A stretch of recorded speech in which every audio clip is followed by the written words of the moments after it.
Welcome back. So as you can see here, I've got this aileron cables now dialed into about between 90 and 100 pounds of tension, and I'm just going to keep slowly taking it up until I'm comfortable with how much play there is still in the system. And really at this point I'm just getting cable stretch, so I'm feeling comfortable with it. I've still got to okay it with Justin, make sure he's okay with it. It's nice and smooth. It's not showing any signs of any sort of friction in the system, so that's a good thing as well. So anyway, I'm going to keep on dialing it up a little bit more, probably get it to about 120 pounds I think, and then it shouldn't be moving very much.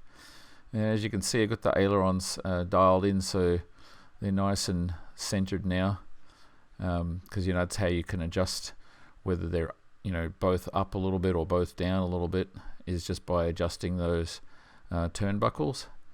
So I've got them set just nice and even right now.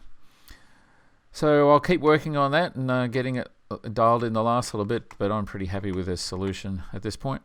And Justin informs me that he and Elliot won't be available now until March 21st, so that's a little bit longer than expected, but there's not much I can do. Elliot's a busy guy, and so is Justin. So my next project here is getting this elevator balancing underway. So there's that bracket there that I had Britt sort of start off making, and as you can see, I've got a little bit of an issue there where it's a little bit tight around that one rod that goes out to the left-hand elevator. So I'm going to have to cut that little section off there.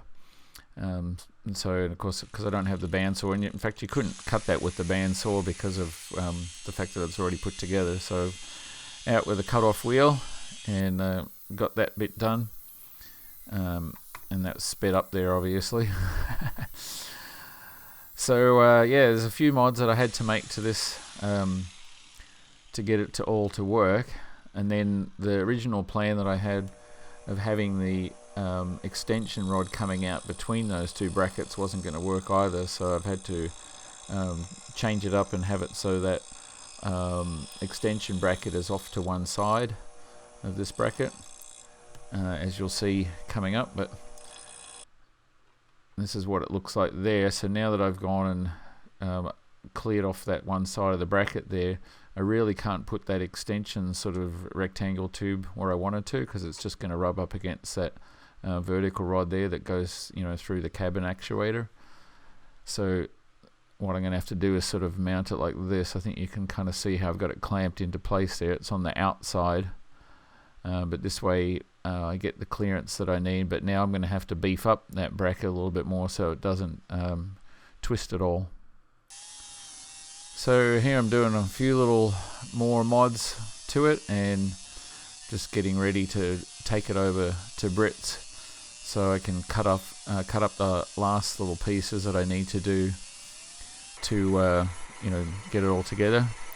And what I'm doing now is cutting the rectangle tube here, because I have two pieces of that.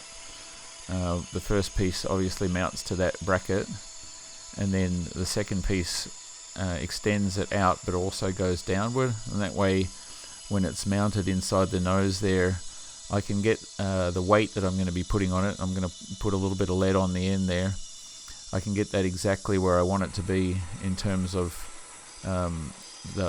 the rotation point. So it's a bit difficult to explain it, but basically I want to have it so when the elevator is all the way up, I'm not putting too much weight on it with the balance, but when the elevator is extended all the way down, I've got as much weight as I can on it in order to help it center. But it will be actually overbalanced in that once it's up, it will have enough weight on there to sort of keep it up and keep it sort of beyond the level point of the elevator. So here I'm just cutting a couple of other little brackets there, or little flat pieces there, so Britt can sort of box out this one section of the bracket there and make it strong enough that it's not going to tweak at all with the weight on it. So there was a bunch of different little cuts that I had to do there, and most of this is all sped up because I guess you guys don't really want to see me just cutting metal all day long. That's a pretty boring video, but anyway, here I'm just smoothing off the edges there so it's ready for Britt to weld up. So yeah, then it's going to be a bit of a wait there, waiting for Justin and Elliot to show up. But and I don't have too many other projects to do, so I'll just have to get them all done. And I think I'll start putting the nose wheel back into the fuselage here in the next day or so, and just getting everything reassembled that I had to pull out there for doing the aileron work.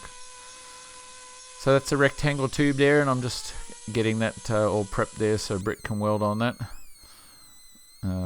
There's, the two different pieces there. I need to clean off all that black stuff that comes on the metal there before he can weld on it. And yeah, so here he's just basically tacking some of the pieces into place, and then I just left it with him so he can weld it up in his own time, because he's pretty much slammed with other work right now. But it's always good to, when we can, have Britt tack it together while I'm there, so then there's no question about what goes where.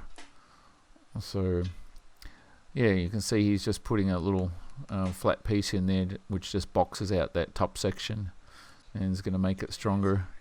And then these two bits that he's putting on the bottom there, they are going to be kind of supports for the lead weight that I'm going to put on there, and I'm going to have two pieces of lead around about probably less than 2 pounds each that are going to be sitting in that little tray there that he's sort of tacking on there right now, and a piece on either side of it to keep it balanced so it doesn't want to twist either.